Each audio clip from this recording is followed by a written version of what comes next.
Only have a gaggle tomorrow because tomorrow this room will be going through transformation so that we will here on out be in high definition. So starting on Monday, Matt and Arshad and Locke will look excellent in high definition. Or worse. So Probably. Exactly. Probably Why were not. we not consulted about this? Exactly. Well, I wasn't consulted either. You know, my organic highlights are going to be on full display. Do you think? All right. Do you think the world really needs to see us in high def? They certainly don't need to see me in high def. I don't think they need to see any of us in high def. Can we, Goyle, you have something really exciting you want to say? No, we were asking what time is gaggle, that's all. It'll probably be at around 11:30 or 12 tomorrow. We will let you know in the morning. So your lack of anything to say at this top means that this building hasn't been focused on anything for the past couple hours? There isn't anything newsworthy that's happened just recently? Did you have a specific question in mind, Matt? Yes, I did. Egypt. So the plane has taken off. They're on their way to Cyprus, I guess. Is that correct? I'm wondering what you have to say about this. Does it mean anything for the aid? Does it mean anything for U.S.-Egyptian relations? Well, as Matt has noted, we are very pleased that the Egyptian courts have now lifted the travel ban on our NGO employees. The U.S. government has provided a plane to facilitate their departure, and they have left the country. They are currently en route home. With regard to U.S.-Egyptian relations, as you know, we had been concerned that this incident could have a severe impact on all of the things that we want to do together going forward. I would say that with regard to the NGO issue in general, the departure of our people doesn't resolve the legal case or the larger issues concerning the NGOs. We remain deeply concerned about the prosecution of NGOs in Egypt and the ultimate outcome of the legal process, and we will keep working with the Egyptian government on these issues. Okay, you said that you had been concerned that this incident could have a severe impact. So is it now, are you saying it's no longer an issue, or this specific case of these 7 Americans is no longer an issue, but the larger underlying problem with the NGOs is still a severe concern and still could have a severe impact? Well, the larger underlying issue of the role that NGOs play in Egypt's transitioning democracy is still an issue of concern to us, and it's not only an issue with regard to Americans and other internationals, it's an issue with regard to those Egyptians who remain charged and the NGOs that have been unable to register and our own. Well, so we will continue to try to work through these issues with the Egyptian government. As you know, at some point in the spring, under U.S. legislation, the Secretary is going to have to make some certification decisions with regard to the continuing positive development of Egyptian democracy. That goes to the election process that's ongoing. It goes to all of the democratic issues. Okay, so this alone today isn't enough to certify. Again, I'm not going to speak to how the decisions will be made when the time comes, simply to say that we continue to want to see the NGO situation settled in a manner that allows all NGOs, our own European NGOs, other international NGOs, and Egyptian NGOs to be registered. We think that's part and parcel of the democratic transition process. The charges remain against these 7, correct? That is correct. And are you not concerned about that? Well, obviously we are concerned about that. And are the 7 going to return to face the charges? Well, that'll be an issue that each one of them will have to make their own decision about. Why did the Egyptian courts decide to lift the travel ban? I can't speak to that. There were several motions made by the attorneys for the NGO employees. It was on the basis of one or several of those that Egyptian judicial authorities chose to act. The Secretary said publicly that the United States government and the Egyptian government were in intense discussions on this issue. Did the U.S. government provide any incentives whatsoever to, well, first of all, who are you talking to, given that the judiciary is an independent branch of the Egyptian government? Were you talking to members of the Egyptian judiciary, or were you talking to members of the government or members of the military? Who were you actually talking to? Well, I think as the Secretary made clear in her testimony yesterday, we were talking to all colors and stripes of the Egyptian government, including members of the judiciary, members of the executive branch, members of the military, trying to find a way through this and making clear our view that these people had done nothing wrong and that the case needed to be settled. With regard to the decision to lift the ban was made through the Egyptian judicial system. Is it not somewhat improper for you to be holding for a government to be holding conversations with the judiciary of another country to try to free citizens that have been charged under the laws of that country? Well, our concern here, Arshad, as we said throughout this, was that the regulatory and legal system under which these employees were operating was very unclear, was very contradictory, that the charges were unclear when they were made.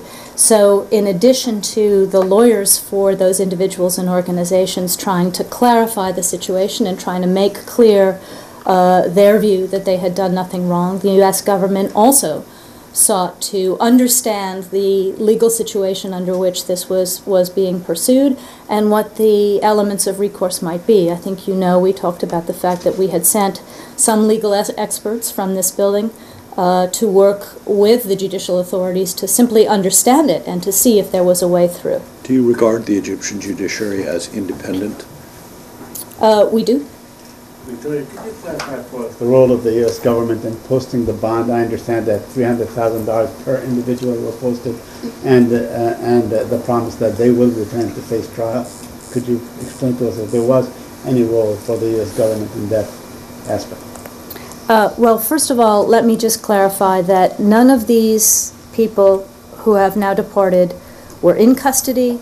None of them were subject to arrest warrants. They were under travel restrictions. So at the request of the attorneys for the employees, the Egyptian court ruled that the travel restrictions would be lifted if the employees posted bail. So through their lawyers, the NGOs made bail payments on behalf of their employees from available funds. So there were no bribes paid, and this was paid by the NGOs. No, I did not suggest that there was no bribes. I just wanted to ask if there was any official role for the U.S. government to post bail. Some people may not have had the money. I mean, did you try to help them post that kind? It's a huge sum of money for the bail. The organizations paid the bail. But these organizations get money from the U.S. government. Was there any government money involved in this bail payment? The checks for this bail, as I understand it, came from the organizations. But as I say, these organizations are funded, some of them quite to the tune of quite a lot of money. So was there any taxpayer money involved in paying this bail? And if there was, which I understand there was, what happens if bail is forfeited, if these people decide not to go back and to face the charges? Does that leave the taxpayer on the hook for however much the percentage was that you guys kicked in? Well, first, to be clear, the bail was posted by the organizations. Yes, but if I give you $300,000 and then you give it to the Egyptians, it's technically correct that you paid the Egyptians, but it's my money. Again, the bail was paid by the organizations. You are not wrong that these organizations benefit from U.S. government funding. They benefit from U.S. government funding so that they can do the work that they do to support a democratic transition. With regard to the fungibility of money or anything with regard to that, I will have to take that question. Well, what is the position? I mean, Arshad's question was, will they return to face these charges? And you said that will be an issue that each one will have to make. If they do not return, is it your understanding that the bail is forfeited? I can't speak to that. You'll have to consult your Egyptian legal Okay, consultants on well that. then can we get an answer to what percentage of the money that was paid by these NGOs was U.S. government money? Well, again, they wrote the checks with regard to the issue of how we fund them and how they use that funding and whether there was any connection here. I'll have to take that question because I don't have an answer here. Is there an ongoing now or in the near future any kind of activities for similar organizations to do the similar activities in Egypt at the present time? I didn't quite understand your Okay, question. let me clarify. Are you Yeah. aware of any similar activities to these organizations that are ongoing now in Egypt? Efforts to democratize, efforts to teach people the rule of law and so on. Are there ongoing activities by U.S.-based NGOs? You mean have these NGOs continued their activity in? right. Well, there are many international NGOs and Egyptian NGOs trying to support the democratic process in Egypt. The degree to which this whole incident has had a chilling effect on the activities of NGOs, I can't really give you a calibration here, but certainly it's been a very difficult situation for our NGOs. Forgive me for failing to make my question clear. Yeah. Are you aware of any U.S. funded or U.S. government funded NGOs that are having current activities in Egypt to do the same thing in democratization and teaching people the rule of law and others? I'll have to take that one too. I don't know whether there are NGOs that are continuing to operate or whether all of them are waiting for a legal clarification now of their status. As I said, this issue is not settled, not only for us, but also for the Egyptian NGOs. Another subject? Yep. It's related to NGO, but with India. Early this week, the Indian Prime Minister, in an interview to the Science magazine, said that 3 NGOs from the US are funding a movement in India, southern Indian state of Tamil Nadu, to oppose coming up of a nuclear power plant in that state. Are you aware about that? Because nuclear power plant is core of the Indo-US civil and nuclear deal. I'm not aware of that. As you know, we are strongly supportive of India's investment in civil nuclear power. The NGOs that we fund in India are involved in the same kind of democratization projects, etc. The same question I had, but what I'm just following him. This statement comes from the highest level, Prime Minister of India, who has a very cozy relationship with the President Obama, and they are the one who signed this nuclear agreement. Now he's the one who came out that U.S. and Scandinavian hand in these installing of the NGOs against Indian government's this nuclear plant. I think I just spoke to that, Goyal. You know, we are supportive as a government of India's investment in civil nuclear power. That's not what we support NGOs to do in India. Our NGO support goes for development and it goes for democracy programs. What I'm asking you really, are you surprised and shocked that this statement comes from the Prime Minister of India, and if Secretary is aware of this? I can't speak to that one way or the other, please. Yes, Victoria, new topic. Yeah.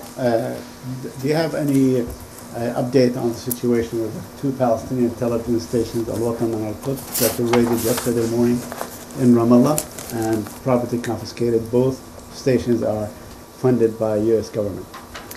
Well, we are aware that Israeli Defense Forces conducted raids on 2 independent Palestinian TV stations early on Wednesday morning. Frankly, we are consulting now with the government of Israel on this issue because we are not very clear at the moment on the circumstances and why this action was taken and what the background for it was. It seems that there was some kind of a long brewing dispute, but we don't have all the details, so Yes. I'm going to have to defer comment. Yeah, the Israelis have claimed all along that the signals were interfering with some air traffic. So it is really on that premise. But they have confiscated property that was basically paid for by U.S. taxpayers. Will the United States demand that this property, the confiscated property, be returned to its owner? Well, again, Saeed, as I said, we are trying to discuss the circumstances with the Israelis and figure out what the basis for this was. So I'm not in a position to comment on where we might go from there. Once clarified, will you demand that they return that property? Again, we need to look into the circumstances before I can comment on that one. Nicole?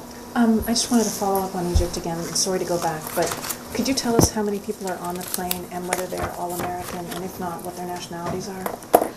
I think because we don't have Privacy Act waivers on all the Americans, I'm not going to give you a number here. I think we had talked earlier about the sort of ballpark figure of the Americans who were subject to travel restrictions.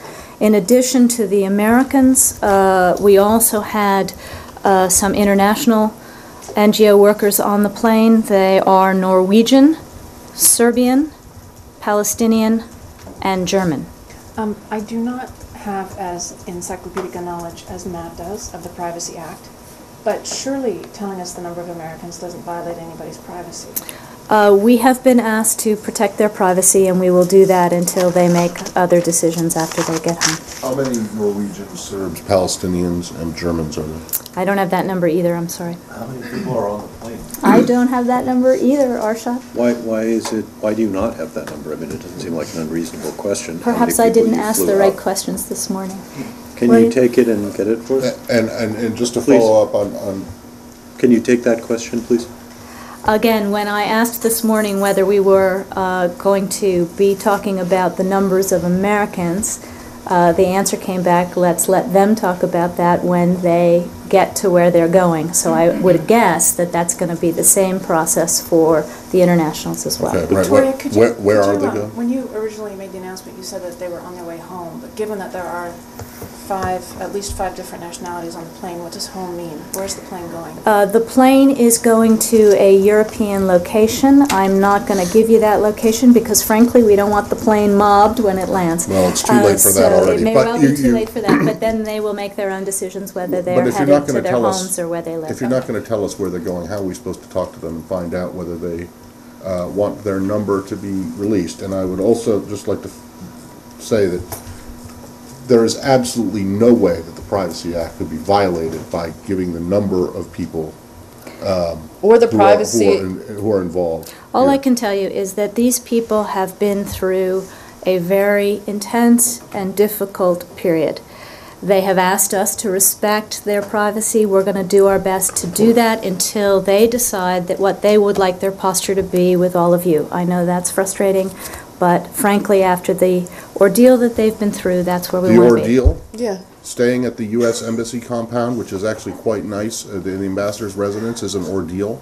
I think if you had been in a circumstance where you didn't know if you could leave a country or if you were going to end up in jail for 2 or 3 weeks, as they have been, you would consider that an ordeal, Matt. I would. And if you wouldn't, then you are superhuman, which we already knew. William, go ahead. I would like for someone to give me the legal basis, if you could, get on from L, on how giving us the number of Americans on this plane violates the Privacy Act. This Or is not- anybody's privacy, forget the Privacy Act. I don't understand how it violates anybody's privacy to say how many Americans.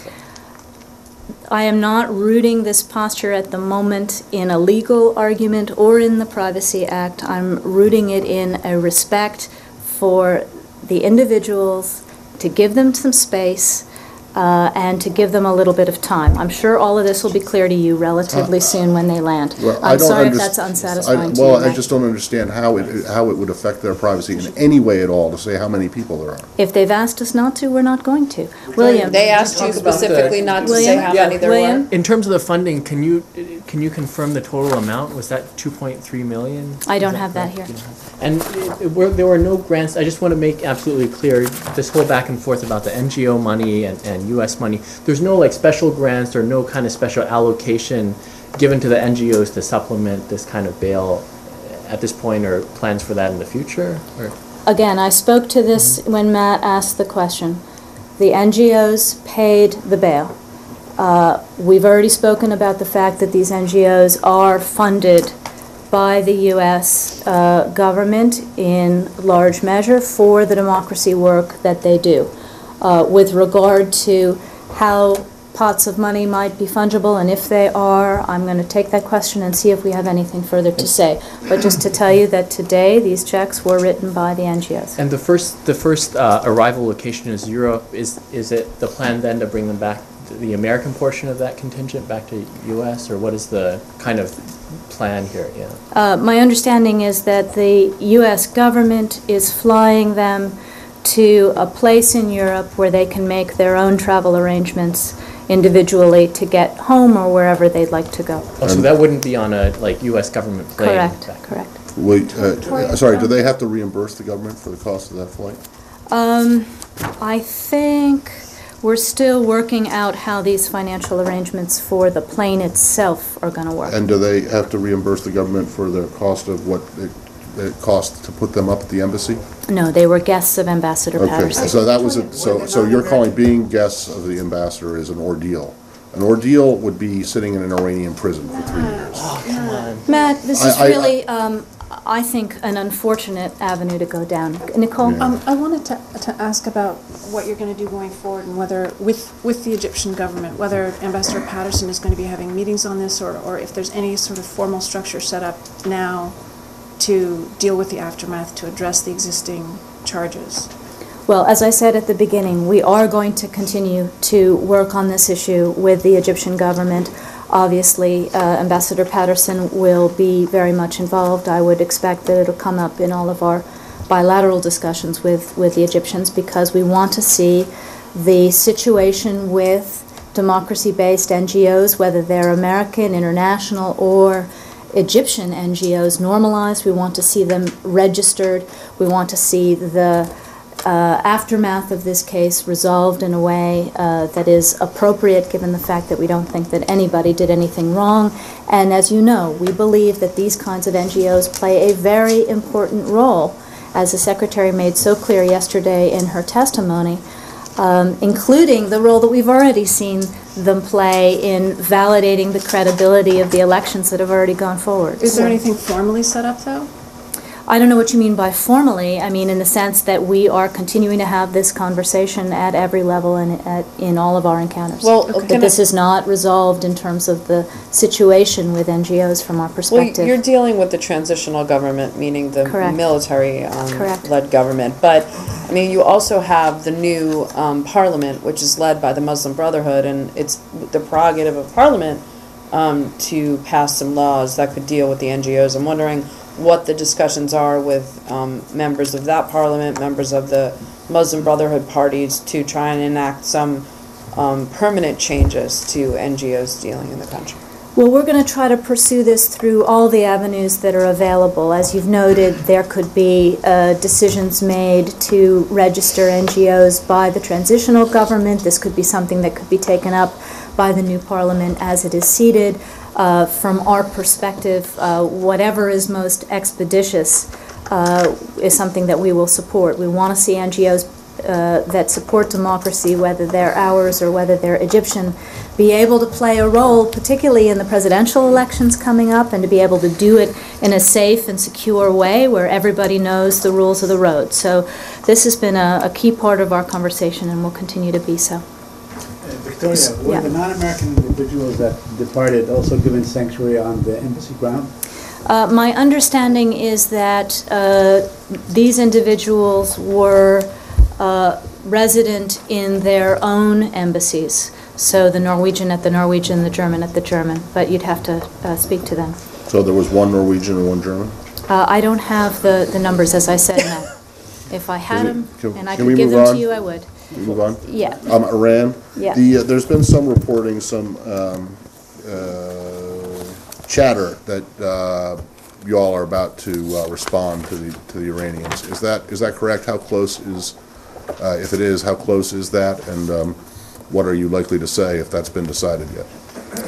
Well, we're continuing to work on this. As the Secretary made clear in her testimonies over the last couple of days, we are working with our P5 partners now, P5+1 partners, on a response to the Iranians. We want to ensure that if we move on and propose talks, that these are set up in a way that they are sustainable, that any progress that we make can be verifiable, can be irreversible. So we need to ensure, as the Secretary said yesterday, that we are hard-nosed about this. So we are continuing to consult with the P5+1. I don't have anything to announce at this moment, but we will let you know if and when we make a proposal back to the Okay. Iranians. Sorry, and I missed that one word. You said verifiable and irreversible? That as steps are taken in any process that we set up, that they are verifiable and that they are irreversible, correct? Are you working the final details to a response? I mean, is that how you would phrase it? We are working on a response, as the Secretary made clear. I can't speak to exactly when it will be ready. Syria? Pakistan? Pakistan. When? One more. Sorry, are we still on Iran? Yeah, one more quick Yeah. thing. Yesterday, a nuclear scientist from Israel was speaking at the Israel project, and what he said that Iran has a capability, and before it's too late, now for the international community, including US and UN, there is a third option, which is some kind of barter planning with Iran. Are you considering that some kind of barter with Iran, like with North Korea for food and all that? Well, I didn't hear what this scientist said or what he had in mind. First of all, with regard to North Korea, and we can come back to this if people are interested, this was not a food for nuke deal. The food conversation, the nutritional conversation had been going on for some time. We could have made those decisions earlier if we'd had the information that we needed from the North Koreans, if we'd had their agreement. So I just want to dispel any sense that these things were linked from the U.S. perspective. That's a different matter than whether the North Koreans linked them. So I don't know what this individual has in mind, but as you know, we had in the past had various proposals on the table in the talks to support research reactors in exchange for getting some of the highly enriched uranium out of the country. Whether these will come up again in future talks, I can't speak to. But I don't know what you mean by. Just on the North Korea, I mean, I understand that perhaps you would have given them food assistance anyway, but if they're not linked, why did you link them in a statement that said that you're going to do this and they're going to do this? I mean, it's all part of one package deal in which you're going to do things for North Korea and they're going to do things for you. I mean, what's the why are you getting hooked up on the word link? It's all part and parcel of where you've been moving with the North Koreans. Well, the way this went down, as you know, is we had a nutritional assistance track that was founded in trying to establish the need and trying to ensure that if we chose to move forward, that we could monitor it. So the conversation we were having with the North Koreans was not only about the amount that we considered appropriate, but about the type of nutritional assistance. As we said, we were not prepared to give rice and wheat. We were not prepared to give things that could be diverted to other uses. On a separate track, we were discussing what it will take to get back to the six-party talks. For the North Koreans, my understanding is they were not prepared to make some of the moves that you saw them make yesterday on the nuclear track unless they knew that we had also concluded our discussion on the food. So as I said, this is their linkage, it is not our linkage, but it was in that context of their desire to see it all in one statement that we concluded that we would put it out in one statement. And we would have been ready to move forward with the nutritional assistance sooner if we had been able to come to conclusion with them sooner about what we were going to send and what the amounts would be and how we would monitor. Please, yeah, please. There was one thing I found that I could find only in North Korean version of the announcement or agreement, I would say. They said when six-party talks resumed, the issues of lifting sanctions and provision of light water reactor will be given priority. I guess this is not something that was agreed upon by both sides. So how concerned are you about this difference? Well, the statement spoke about measures that would be taken immediately and would be verified by the IAEA as pre-steps to being able to get back to six-party talks. So that's what our statement was focused on. The North Korean statement goes on to talk about what they hope will happen in the six-party talks, which, as we made clear when we backgrounded yesterday, we can't consider going back to until we verify this first set of steps. So our statement was focused on step one, which is what we've agreed to and monitoring and verifying that.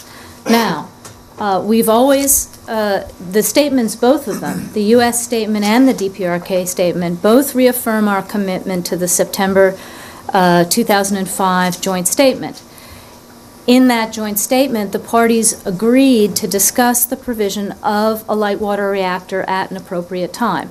So we've consistently made clear to the North Koreans that they first have to fulfill all their denuclearization commitments under the joint statement and its obligations, and then we can consider other things. So what you see is our statement doing step one, their statement doing step 1, 2, 3, 4, 5, 6, 7. Okay? Yeah, let me ask you one more, difference I found. They said the U.S. sanctions against, the United States said U.S. sanctions against North Korea are not targeted against the livelihood of North Korean people. And the North Korean version is that the sanctions are not targeted the civilian use, including the livelihood of North Korean people. Do you see any difference here? I don't. I don't see any difference there at all. Okay, and one final question. There is a report that North Korean nuclear envoy is coming to New York next week. Do you have anything to tell us about that? Our understanding is that that envoy is coming to New York March 7 to 9 at the invitation of the Maxwell School at Syracuse University for unofficial Track 2 discussions being sponsored there. So at the current moment, there are no plans for official U.S. government meetings with the negotiator. Yeah. Are we still in North Korea? Yeah, go ahead.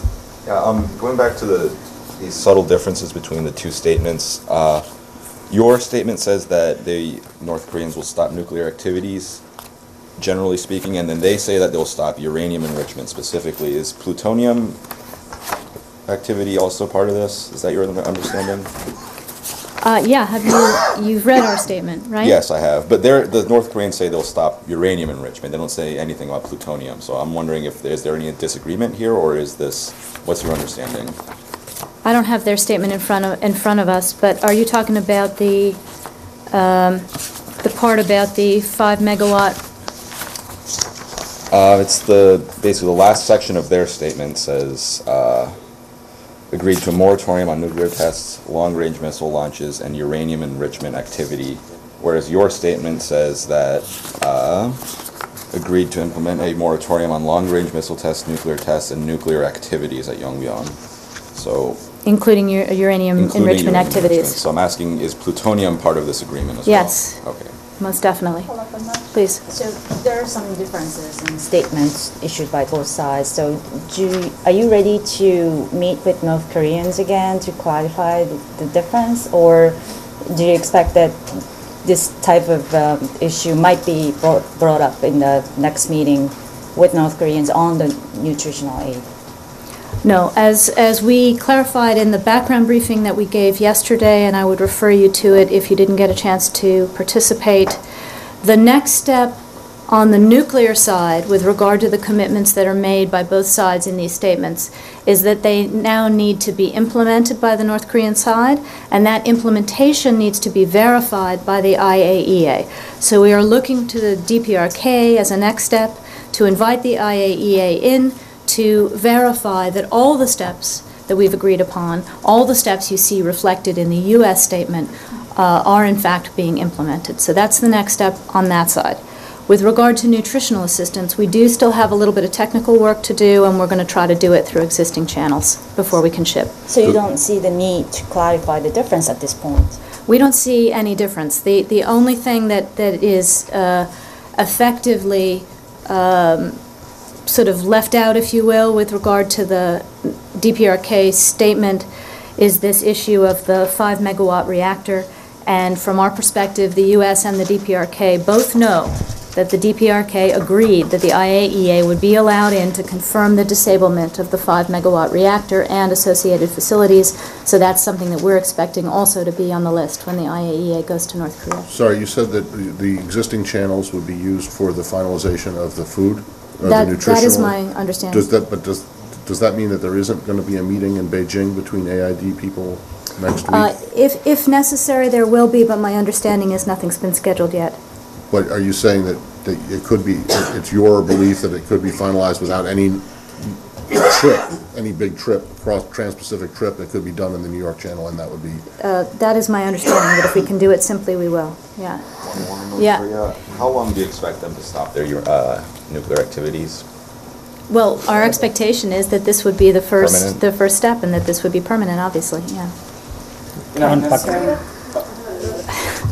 Afghanistan. Yeah, in Afghanistan we've had another shooting incident involving military advisors. Is the state rethinking the posture of its diplomats and civilian advisors in Afghanistan, considering pulling them back at all from Afghan ministries and other? Well, I think you know that they have been pulled back from Afghan and then ministries. they remain still pulled back because there were reports that military advisors, ISAF, were starting to come back quietly and go back and start to do those jobs. Well, first to confirm the reporting that you have, that there were 2 ISAF soldiers killed today in Afghanistan, and obviously our hearts go out to their families and their loved ones. We don't have a lot of additional detail on that. There had been reports from ISAF that they were beginning to look at putting some of their people back in. I frankly can't speak to whether this changes that thinking. I would refer you to them. Yeah. Yesterday, Secretary Clinton at the Hill said that Pakistan would face dangerous implications if it goes ahead with its gas pipeline with Iran. Was this some kind of warning to Pakistan, and why was it so?